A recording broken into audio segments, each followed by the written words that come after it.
ariko sho uzi n'ibindi ni akajagari k'abantu nkunda Awe. mu rugo rwanjye ni wowe n'abana banjye n'inzu yanjye n'imbwa na kamera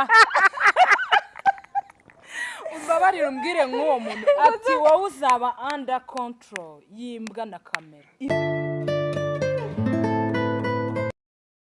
Hi guys, nkuko bisanzwe twagarutse Life of Three Siblings, twari tubakumbuye, hari hashize igihe kinini tubanza kubiseguraho, twari tumaze igihe kinini tutabaha ikintu kuri YouTube, twari tumaze igihe turi busy, ariko ubu twagarutse, twari tubakumbuye, twiza ko natwe mwari mudukumbuye. Mukomeze mukore subscribe, abantu umuntu utarayikora dukomeze tubane, n'abayikoze dukomeje kubashimira rwose, Imana ibahe umugisha, birimo biragenda biza. So sasa rero twagarutse tubagarukaniye umuntu mwari mukunda, tubizi muramukunda, I know baragukunda. Turashaka ko basuhuza tukaganira, basuhuza abakunzi bacu. Muraho neza, ndabasubije mu izina rya Yesu Kristo umwami wacu. Amen. Ndabasuhuje, nanjye nari mbakumbuye, naherukaga hano kera, ubwo nimvuga hano nyine bumve hano kuri YouTube, okay? Nabaherukaga kera, ariko rero mugire mu bizuke, ibintu byo kuba busy, mugire mu bizuke abantu bababone. Urumva ko barabakeneye, abantu bakeneye abo bafatanya, abantu bakeneye mbese ibintu byanyu. Ndabasuje rero mukomeze mu basupporting muri byose. Hanyuma Hashye. Hanyuma y'ibyo hanyuma nakongoke. Nakongoke. Ko adagomba gushanga hakongoke. Ibintu bituma mutwika ibintu n'ibiki. Amakuru ni meza, twari tugukumbuye. Nanjye nari mbakumbuye. Narambuye Karina cyane. Cyangwa se tawusiye mukumbura mbere kubera udukorya nkorera nk'abantu mudakunda tawusiye mufite ikibazo bagukumbure, bajya bagukumbura banakwishyuza cyane rwose. Amakuru mashya se ari muri iyi mihanda ni ayahe? Uretse azabaza nje rero nyibungamo, ariko nyibungamo gusa. Dukomeze, ndashaka kubibariza ku Nashyira kintu. mikoro Bibaze neza bumva. Guys, mwabonye video nabonye nanjye kanira ubwoba, uburyo yanteye ubwoba namwe ubwo yabateye. Video y'umupapa wari ugiye kugonga umugore we. Narayibonye kwa Mana we, ubu bimeze bite ko abagabo muri iyi minsi bariwe? Habaye iki? Haje kuba iki? sha nanjye nyine nayibonyeho kuriya nitangira mu kiganiro, nabanje kuyibonaho ari umuntu witwa Kazunga Kabosi wayipostinze. Noneho nyuma ndavuga nti reka tujye mu kiganiro kimbitse turebe. Njyamo nyine kwa Scovia nsanga byari hari hahiye wa mugani wawe, reka tubyite gushya kuko birabyo byari binakongoye, byari biteye ubwoba. Nyine ni ikintu giteye n'ubwoba byo, kuko umuntu nkuriya wamubana mu nzu ashobora no kuba yanakwica. Ni ukuri Biteye ubwoba. ni ukuri pe. Njyewe ikintu naribajije uriya mugabo n'uriya mugore, mu by'ukuri buriya mbere y'uko babana bagize igihe cyo kwicara bagakundana bakadetinga, tuvuge niyo yaba n'amezi 3, buriya kiriya gihe hari cyabayeho. Uziko reka nkwereke, ibihe birahinduka, gishobora kuba cyarabayeho, ahubwo uko mugenda mugira ibibazo byinshi mu rugo, cyangwa se uko mugenda mushaka gutera imbere, uko mugenda murwana n'iminsi kugira ngo mubashe kubaho, ugasanga umuntu umwe agenda ahinduka, cyangwa se akabona mugenzi we nta kintu kimaze. Niyo mwese mwaba mukora, hari igihe kigera abantu ngo bagahangana, si uko muba mushwanye, ngo si uko muba mufitanye ibibazo, ariko ugasanga ngo mumeze nk'amashyaka birahanganye. Rero nibaza ko bashobora kuba barakundanye cyane rwose, ntibinagutangaze baranamaze n'imyaka 2 badetinga cyangwa 3 kurenza cyangwa munsi yayo, byose birashoboka.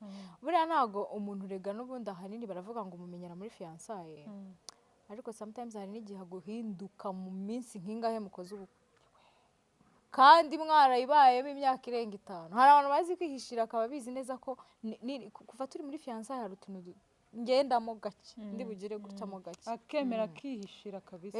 Akihishira, ariko mu by'ukuri kamere y'umuntu yiwe imurimo. Rero buriya sinamenya ngo byari byagenze gute, uko inkuru zigenda zivugwa wa mugani wa hano ku mihanda biba bigiye bitandukanye. Ntiwamenya rero ngo ukuri kwa biriya bintu kuri he, ariko ikigaragara cyo yari yishe umugore we. njye reka nkubwire ikintu cyantunguye muri biriya bintu tawe two wacecetse waturyanye umwanda reka nawe uraduhaho ide kuri kiriya kintu uraduhaho ide reka nkubwire njye ikintu cyantunguye nkumva kiranambabaje nkahita mvuga ati sometimes ababyeyi tuguye kujya tukora ibintu twabanje gutekereza ku bana kuba twabye nyine abana turimo kurera tugatekereza ukuntu ejo habo hazaba hameze. Ikosa rya mbere nabonye bari ababyeyi bakoze. Ikintu cya mbere cyo nabanje kubona mu bari abantu bashaka kuba batabana mu buriri. Ni kwa kundi ni ukuri reka nze nguhe impamvu. Ni kwa kundi abantu baba baratandukanye kera hanze tukaba tuzi ngo barabana kuko tubona binjira mu nzu ari umugore n'umugabo ariko mu by'ukuri baratandukanye kuko ukuntu nabonye iriya video nabonye ko urabona ko umumama yazanye abana bashyira mu modoka uyitegereje njye narayitegereje nyisubiramo cyane kubera ukuntu yanteye ubwoba yazanye abana abashyira mu modoka amaze kubashyira mu modoka abana bamaze kwinjira amaze gukinga urugi ibibazo byabo nibwo wahise ubona bizamutse baba ari abantu bararanye mu buriri baryamye guhera nijoro kugeza mu gitondo ibibazo bikaza bageze ku modoka cyangwa nahise mbona ko amufatishije nyine ari ba bantu baba batararanye noneho akamufatishiriza hariya kuko bahise batangira gutongana bataniteye yuko abana babareba. Uriya mugabo we ikintu yakoze ni amafuti mu by'ukuri sibyo kuko byonyine nubwo umugore waba afitanye ikibazo ariko ntacyo afitanye n'abana kandi hariya ntago haga umuntu umwe n'umwana byonyine trauma yazagirira hari ahantu papa yagonze mama abireba papa yagonze mama ashaka kumwica bigaragara bari abana uko nababonye bishobora kuba harimo nk'uwa senka gutyo ntago mbizi ariko nyine petetere ko umwana ishusho iyo ari yo yose imugaruka mu mutwe abonye mama ari ikimuga cyangwa agakura bizi ko iyo nkuri hari izi social media zirabika imyaka uzasaza wisange urumva aze rero asanga ati papa yarishe mama ibyo ni ibintu ukomerekeje umwana mu buryo utatekerezaga mu by'ukuri nubwo wagirana ikibazo n'umuntu bivane mu bana mugirane ibibazo ukwanyu mubishwane mugire mutariko umwana kumushyiramo rwose ntabwo nibiba byoroshye tawe usagira icyo tubwira nawe tuguhaje nyiri ubundi mwari muri aho ariko barasubiza ngo Yesu ashimwe bari baniganye ijambo biragaragara urebe igihe bahereye ariko nanjye reka ngire icyo mvugaho nanjye ya nkuru narayibonye numvira ntangaje cyane kubona guys tujye tunigaya ariko tujye twigaya sinzi niba ari shitani biri mu bantu cyangwa iki ariko mu by'ukuri ntago biya bintu byari bikwiriye kugira ngo umuntu yifate abe yafata mugenzi we ajye kumugonga biriya birutwa nuko wafata icyemezo ukava mu rugo buri ibi birarutana yes ukemera at least ukava mu rugo ukagenda kugira ngo utange amahoro cyangwa wiha amahoro ho kugira ngo ukore ikibi ibyo byose hari ikintu kiba cyamurenze hari ikintu kiba cyarabayeho kugira ngo baye abantu bagere kuri level yo kugirana bifu zingana kuriya sibyo rero nkeka yuko njyewe hari inama natanga kuko ibyabaye byo biba byaranabaye nta nicyo duteze kubihinduraho ahubwo kuko biba byasakaye bikamenyekana umuntu wese hariya ashobora no guhita amenya ngo kuki nta control umujinya wanjye sibyo akaba yakontorora umujinya mbese umuntu bitarabaho byendaga kubaho cyangwa se nawe uri mu kibazo nk'icyabo ntago tuzi ikibazo bariya bafite ariko ibyo byose ni amakimbirane hari ibyo batumvikanyeho buriya kugira ngo binde bigera hariya tutazi rero nk'umuntu ureba kino kiganiro wabonye n'iriya nkuru yari akwiriye nawe kwisubiraho nyine abantu bakagabanya umujinya ibitagenda abantu bakabiganiraho. buri ibiganiro bikemura ibintu byinshi. buriya hari ikintu abantu batazi. buriya umuntu azi yuko kuba yakemura ikibazo ari uko yateza ikindi. iyo uteje ikindi kibazo ibibazo biriyongera, sibyo? rero mu magambo makeya umuntu ureba kino kiganiro amenye gukontorora umujinya. ikindi cya kabiri amakimbirane, abantu baganire. buri ibintu bituma abantu bagira amakimbirane ni ukutaganira, ugasanga ibintu byaragiye birisitoka finally bikaza basitinga, sibyo? rero numva ibiganiro biruta byose. abantu bajya baganira ku bibazo bakabikemura, bananirwa kubyumvikanaho mu mwanya wo kugira ngo umuntu yice mugenzi we mwoka byaramwe. rwose birutwa no gufata inzira ukigendera. yasi ibi birarutanwa. njye nuko nguko mbyumva. guys nanjye ikintu cya mbere tukambabwire kuri icyo kibazo tutanagitinzeho, dore na topic twari dufite twananiwe kuyivuga kuko mpise numva bije, numva rwose twagenda tutabivuzeho tutanabitinzeho. guys ibyo bintu inama ngiye nakuyemo ku mubyeyi wese ureba Life of Three Siblings, n'uwo baturanye manange, n'uwuzi wese ufite umwana, bwira mugenzi wawe mugerageze guha respect abana mwabyaye. mureke kubatera trauma. reba nka bariya ababyeyi, numvishe jye uriya mugabo nteye umujinya, ararindiriye abana baraje bageze ku modoka bicayemo, batangiye gutangira gushwana no kuvugana ibibazo byabo. ibaze ahubwo nk'iyakubita nk'umutwe nko kuri yasuba inyuma, nk'umwana agakubita nk'umutwe nk'ahantu akazaba debile hejuru y'umubyeyi. wumve iyo shock umwana yazagira, n'uwo mubyeyi ukuntu azajya abona uwo mwana. mva guys mugerageze guhisha abana banyu ibibazo byanyu. nimba murigiranye ibibazo muri babiri, reka nkwe story, ni mujye mu cyumba mubikemure abana batabizi. ngo buriya numvishe ngo mu cyumba ntabwo ariho bakemurira ibibazo. none se barabikemurira he? cyangwa bajya mu cyumba ngo ni ahatagatifu, niko numvishe bavuga. ntibajye sanita bed and breakfast, babaha icyumba bicare baruhuke, ubundi bagire barelaxing. umva mbabwire ubundi ngo reka nkwereke ngo hari abantu kuri ubu ngubu kwijanisha babaye ari benshi, nyine ni benshi mbese kwijana, babayeho mu ngo zabo babeshejweho nuko babyaye gusa bafite abana, bakaba baragumye mu rugo kubera ko bafite abana bagomba kurera bajya gufatanya. ariko reka nkubwize ukuri, niba mwararambiranye ukabona byaranze, hageze aho gukubitwa no gukubitana muhondana mugongana, bazari ntiwaruvamo. none se nanone muraguma muri ibyo bibazo mubyereka abana, birutwa no kugenda aho kugira ngo bajye bahura mu maso yabo. ariko reka mbabwire, buriya umuntu uzakubitwa umubona kare. urumva ni ukuri simbabeshya. hari ibivuka abantu bamaze kubana akenshi uko tubibona muri sosiyete.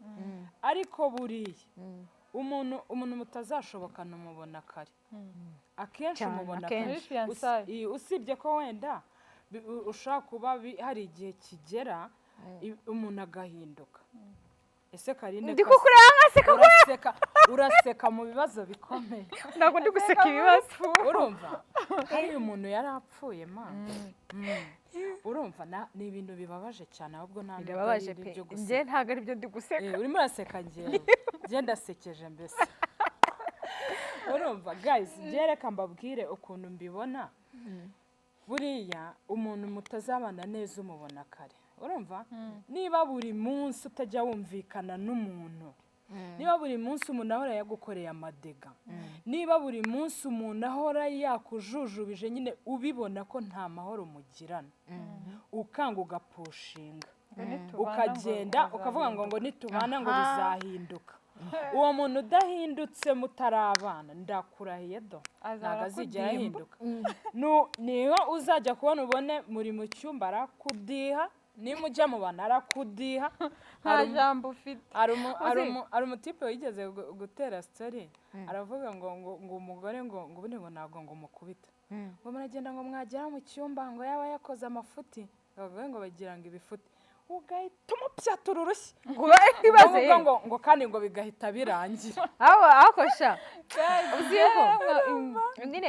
uzi yuko reka nkwereke ni nk'urugero rutonye gutanga ku mugani hari inkuru nzi y'umuntu banize ngo kubashera ngo yamunize ngo nta kibazo kirimo ngo nta bintu byadanje ngo yamunize ngo by accident bari muri fiançailles cyangwa bari bakiri abasheri nyine bari abafiançailles uwo muntu mumanye ntiyaguceka yakuniga muri fiançailles nakuniga gusigira amakuka mukiri muri fiançailles nimugera mu rugo azawuniga umare kuri kw'Imana ngo ni by accident wajya gufata umuntu gutya muri guserera arakunize ngo na accident nyuma akagusaba imbabazi mugakomeza ngo yari accident ngo urumva ngo muri fiançailles hari ibintu byinshi bizakwereka umuntu ko muzabana kandi nugenda ubona ibintu bidashobotse menya ko bidashoboka nimujyane mu rugo bitazashoboka biriya bintu abantu bibwiye ngo nzamuhindura umuhindura niwe wamuremye wa muntu we ntawe wahindura ngo ahinduke ubundi mureke mbabazi kari ni igiki wumva mu buzima bwawe ubanye n'umugabo wawe muramukunda 100%, ariko ni igiki kintu wumva yagukorera wumva kiri ku munota wanyu mudashobora kwihanganira gishobora gituma uzinga ibyawe ukagenda gukubitwa nyine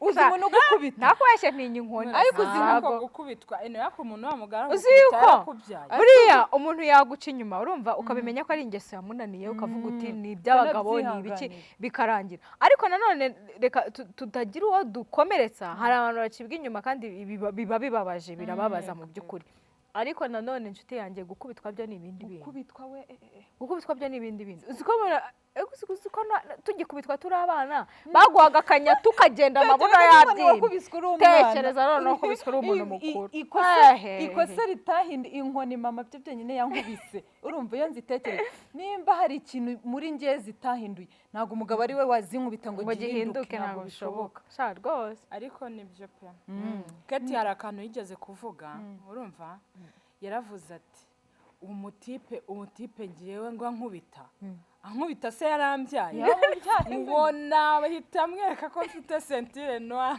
none se reka ubu uzakubitwa uri umumama noneho abana bo bazakubitwa bazagira abana bo hari n'igihe wenda atekereza akavuga ati harimo amaraso yanjye ntago bo nabakubita we niba bakubona nk'iki buriya ntibigutangaza imbere y'abana yigira intama ahubwo wenda umujinya yari afite kiragira uriya mugabo ntutume yibuka ko yicaranye n'abana mu modoka ariko ugasanga ni wa muntu ba abantu bita bangeso nziza ariko nanone ku karubanda imbere y'umuntu ugasanga ni umuntu mwiza mana ntiwamenya ko hari n'ikintu yakora ariko hirya ari gukubita umuniga umugore urumva umugore yagira umuntu abibwiraho bateruye umugore agira amagambo mana yanjye ati iriya ntama y'Imana koko buriya wavuga ngo aragukubita rero ni uburi inshuti yanjye biriya bintu ni bibi karine ni ingeso mbi reka mbabwire ni ubunyamaswa ahubwo ni n'uburwayi ariko uzi umuntu wigira neza imbere y'abantu mwagera hanze inyuma y'amarido agahita binara akagukubita ku buryo hahandi n'unataka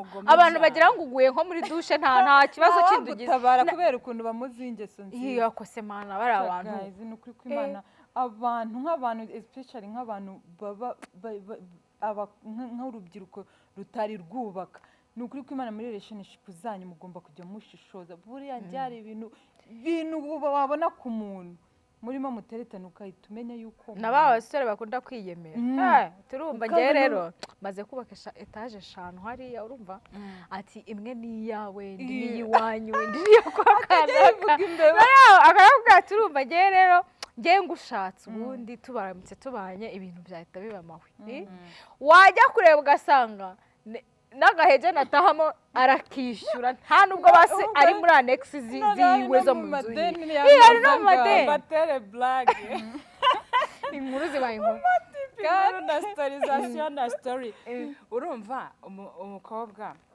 yakundanye n'umutipe umutipe naramupanga ibintu byose akajya mweka amaze azubaka iki naba n'uwera afite viziyo uretse se akabunga atari kosho uzi n'ibindi nta kajagari k'abantu nkunda mu rugo rwanjye ni wowe n'abana banjye n'inzu yanjye n'imbwa na kamera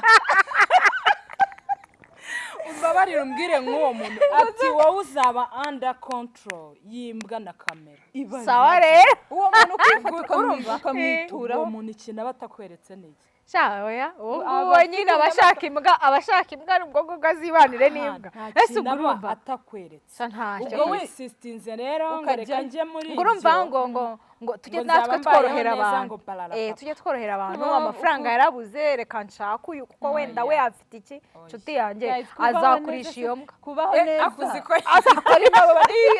azakurisha iyo mbwa ati ni njyewe ukoroye rero inshuti yanjye ati mbiyo mbabarira umbwire kubaho neza bitarimo abantu oya burya reka reka nkwereke burya uzabeho ukennye ariko ufite amahoro amahoro niyo ya mbere ufite amahoro mu mutima nta stress ufite ibindi byose Imana igira icyo ikavuga ati ba bantu burya reka mbahe n'umugisha rero reka nkubwiye buriya n'abantu bagira amahoro bagira no kuri byinshi kuko byinshi mwarwaniyemo nabyo use bagushimuriza imbwa ukazajya gukora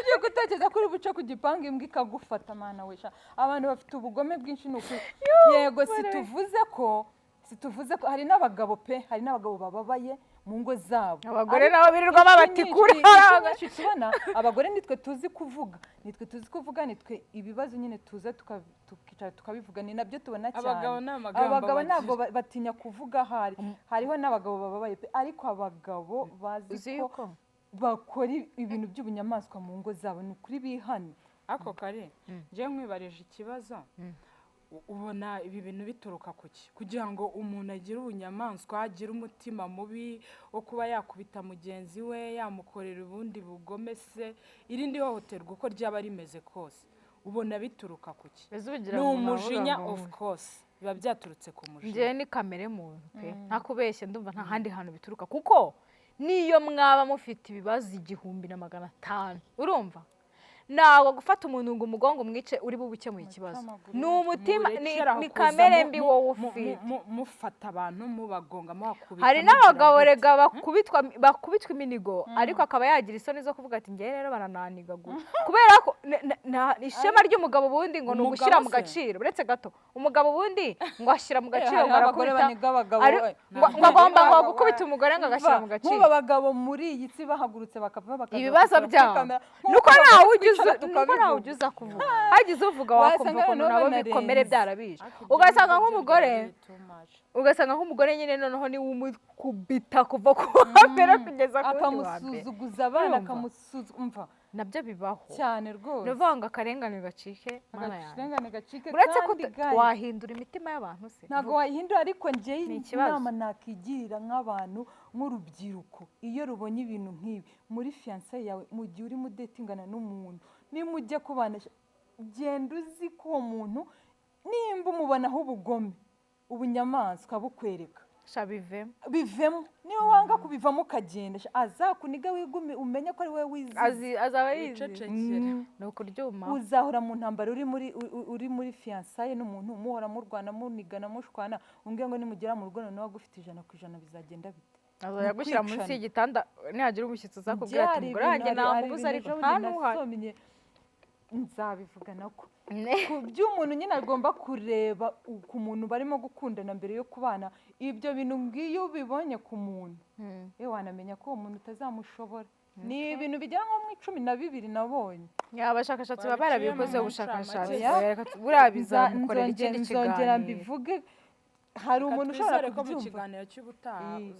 ushobora kubyumva kabisa akavuga ati we uziko wa mutipe tubana gutya na gutya koko ibi bintu hafi ya byose bifite cyangwa afitemo nka 5 nimba afitemo nka 5 cyangwa 3 ubundi iyo yageze 5 ni muwatsiye kaba kabaye bive karaba jya gushaka undi niko bimeze n'ukumva tukugiriye inama mabuja tukugiriye inama ikindi topic tuje kuvuga nahise nyindura none iyi ngiyi niyo yibere topic ariko nibyo byari bikenewe nayirebye ibintu numva birambabaje cyane pe ku bantu ku muntu wese wayibonye agira ikintu ayigiraho n'utarayireba rwose agenda yishaka ayirebe abirebe ukuntu biriya bintu bibabaje n'abantu bafite amakimbirane mu ngo zabo mugerageze uburyo muyakemura musenga Imana ibafashe akemuke kandi mu rwishwe rw'abana banyu inama y'umunsi kurwanira byinshi si byiza wasanga baba bari gupfa yuko kuzamuka guhora mushaka kugera ku ntera zo mu kirere mukajya kwirirwa mu ikindi cya kabiri abantu bagabanya umujinya ukabije niwo utera biriya bintu. Niba wumva ufite umujinya uzaza ugenda wikingirane mu cyumba ukubita igikuta wikubite n'ibipfunsi mu mutwe urumva wikubite nurangiza ugarama utekereze neza. Ibyo nabyo ni uburwayi kwikomeretsa nabyo ahubwo uwo muntu yaba afite iyindi ndwara. Ni gute umuntu muzima atabasha gukontorora umujinya ngo umanuke abona atuze nyine nibyo rero kwa umuntu umeze gutyo n'undi ararwaye ajye kwa muganga. Mugabo ikintu cyari kigiye kumubaho nge nabonye ikintu cyari kigiye kumubaho yaragiye kugonga uriya mugore akamuca nk'iki gice agasigara ari muzima none agasigara amurwaje atanapfuye. Umuntu wagutaye hariya ntabwo yari kukurwaza. Umuntu wakwishe ubwe umuntu wabikoze abishaka. Abana nabo bakaba bagiriramo impanuka. Abana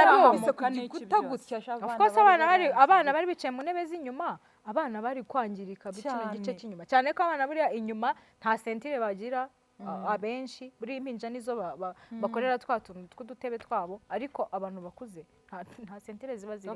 Nta kiba kibafashe bari gukubita nk'umutwe nk'ahantu ugasanga bamwe babaye abadebire nuko nyine sha birababaje guys. Nagira inama tugira tunasoza. Inama nazitanze nyinshi inama inama nyine umujinya wabo. Ubundi reka mbabwire umuntu muzima uko waba uri kose ntabwo uri igisimba. Buri igisimba nicyo kidashobora kwikontorora nk'imbwa. Reka nkwestoye imbwa ntabwo ishaka kukureba ngo ishaka kukurya ngo isubire inyuma n'ubundi iraza ikakurya, sibyo? Ariko umuntu ntabwo wambwira ngo ikiremwa muntu Imana yahaye ubwenge n'ubushobozi n'iki ngo ugiye gukubita umuntu ntutekereze kabiri. Kandi reka nkubwire ibi nta kibazo burya kitaganirwaho. Ikibazo cyari cyo cyose iyo abantu babishyizemo umutima murakiganira kigakemuka. Hari ibintu biba byarahenze ihaniro. Agomba gukora ubugome kugira ngo akemure ikibazo. Ni ukwiteza ibindi bibazo, ni ukongera ibibazo mu bindi. Nahise ubundi uranatarateje ikindi cyane. Natwe Abanyarwanda yaduteje urundogoro, yaduteye ubwoba. Ubuze ibi bintu tugifite gutabaga barimo afite akazungu. Muri iyi minsi abagabo barariwe sinzi ikintu cyabaye tugomba kugishaka. Isi yarabakaranze ariko nta mpamvu n'ubundi by'isi tuzabisiga tuzapfa twese tubisige. Nta mpamvu rero yo kubiryaniramo no kubishwaniramo. Ase ubundi ko isi tuyiriho ngo tuyibeho kubera ikirimo itubesha. Twatandikiriye ariko n'ibi byari ngombwa muri sosiyete. Katubabwire ngo turabakunda, mukomeze mudusapotinge, mukore subscribe, kandi icyo muzajya mukenera cyose ko twabaganirizaho mwajya mubitubwira. N'abagenda babitubwira gake gake tukaba tutarabikoraho turimo turabitegura tuzabivugaho. Ibyo mugenda mutubwiraho turabakunda. Bye bye.